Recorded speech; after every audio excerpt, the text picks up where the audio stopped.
Punta na tayo ngayon sa rider natin. Ito, dami natin delivery ngayon. Jam-pack tayo ngayong araw na to.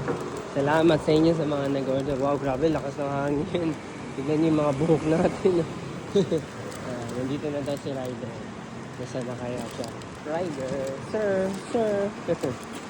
Sa mga gusto mag-order, uy, may popcorn dito oh. Sa mga gusto mag-order, mag-message naman po sa Melody. Yes sir, Melody. Hindi po. Isa lang po.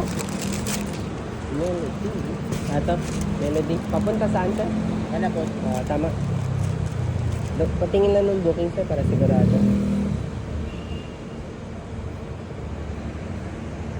Tama, Melody. Okay na yun sir. Salamat.